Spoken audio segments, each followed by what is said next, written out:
Till It Drops. Written by G.F. Blade. Illustrated by Joel Snyder. In Part 2, 10-year-old Charlie dug up the leaf-covered flower beds in Brewster Hill Park to plant her garden. Now she has to find a way to make the plants grow in the middle of a drought. Another picture-perfect Saturday shined down on Brewster Hill. Not a cloud in sight, unfortunately. Normally, I would have joined the other kids at the park in a game of tag, but today I had work to do. Rain, rain, rain, come and stay, pour and soak the day away. I sang as Ethan Jordan, a boy in my class, came running by. That's not how the song goes, Ethan said. You've got it backward. I know, that's why I'm standing on my head to say it. You sure are weird sometimes, Charlie, said Ethan. Or should I call by your real name, Charlie Payne? Did I mention that Ethan is also my number one enemy? It would be just like you to spoil everyone's fun, Ethan continued. I'm not trying to spoil anything. I just don't want Mr. Rooney to get that plague, I explained. If Mr. Rooney got that plague, it meant the special garden I planted on Brewster Hill didn't grow. It meant that my New Year's resolution put a smile on everyone's face didn't happen. That's right. It's resolutions or resolving to do something, not a revolution or turning circles around something, or so Katy explained, saying I was getting more mature. I need to know the difference. It meant that my Aunt Dee paid for 2 gardens that lake and the new playground it went on. It meant that I did it.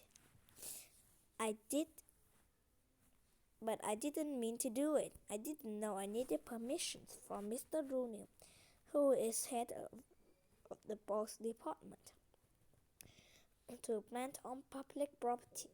I thought public property meant it was for the public.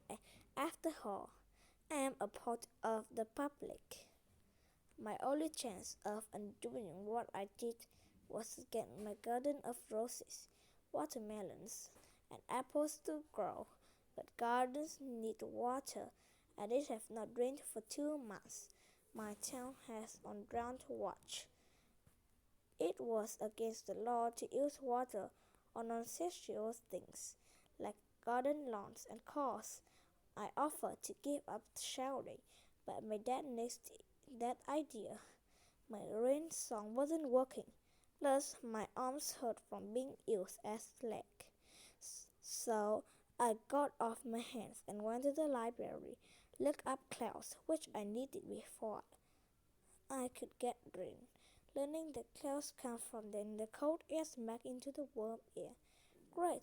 Now where would I get cold air on a warm spring day? I couldn't carry an air conditioner to the park, so I loaded my old red wagon with ice scores and a water fan. On the way out, Dad stopped me. Uh-oh, did I do something again? I didn't know I did. I knew I had to refill the ice cube trays and put them back in the freezer. Where are you going? He asked. I explained about my rain song failing and about Ethan teasing me and how I was going to make the rain clouds so my garden could glow. Give me one of his, Charlie. Looks, but his eyes glistened like when he makes me a special dessert. That won't work, Charlie. Why not? I asked. That fan needs fresh batteries. He chuckled as he went off the kitchen to get some new batteries. Then I heard a yodel-hoo. What's new? Aunt Dee was back from piloting a plane to the Scandinavia. As a pilot, she goes to all kinds of exotic-sounding planes. Rain clouds, she murmured.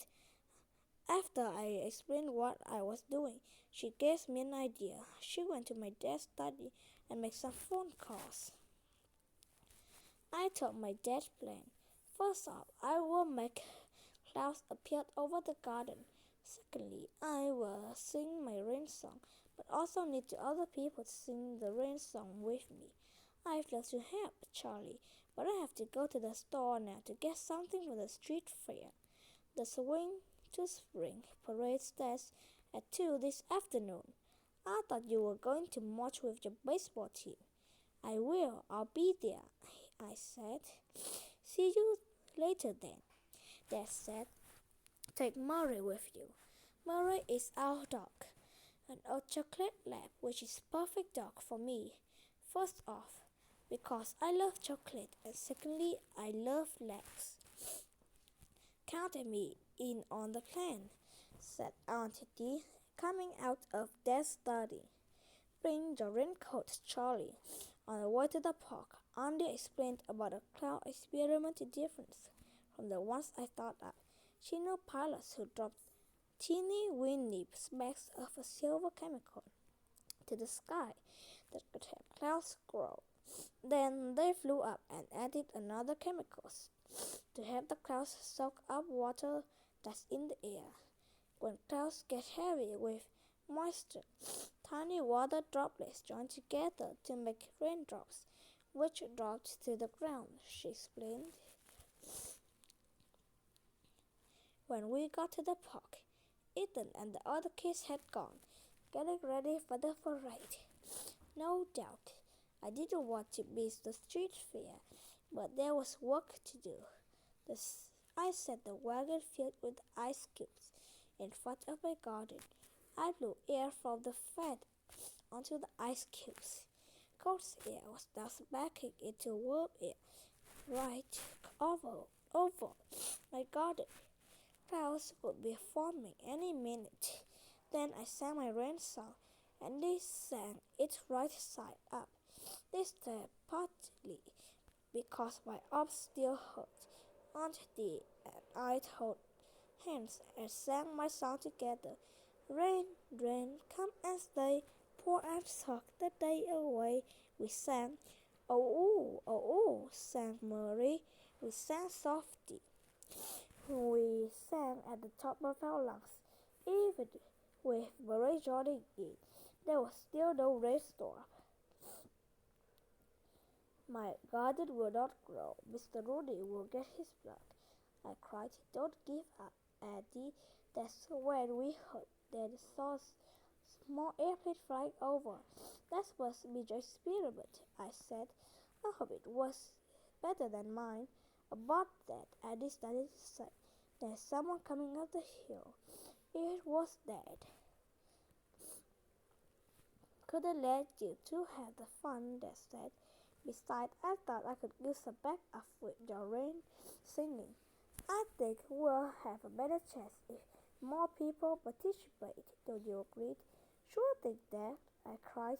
We spent the next half hour singing and cloud making. It was so much fun. We even started to dance. A loud boom, a chore above, thunderclouds. No, it was a bathroom on the marching band. The parade is starting, said Dad. Let's head back to the town. We did our best. Maybe we just have to wait a bit longer, said Aunt Dee. I tried to hold back my tears. If only I could get my tears fall into the garden. I thought. Then suddenly the wind picked up. Maybe it was just the wind whistling through the trees. But I'm pretty sure I heard my mother whisper, Thanks, Charlie. By the time we got to the fair street, thick dark clouds swirled overhead. Boom, crash, the nearly forgotten sound of thunder, not bassdrum filled the sky. I stuck out of my tongue and tasted the first sweet drops of rain in 2 months, for I soaked the day away with those massive shower either. This was a flat-out storm. Thanks to Andy, we had red coats. Everyone else in the town scattered for cover. Our red sock or cloud baking, whatever it was, it worked. I shouted above the din of the rain pounding in the pavement. Just then, Ethan Jordan ran past me. His thick hair slid down like a moth overdue for winging. You, he cried out, you make it rain on our parade. I guess I did, I thought. What will happen next? Find out in part 4. Raining cats, dogs, and other animals.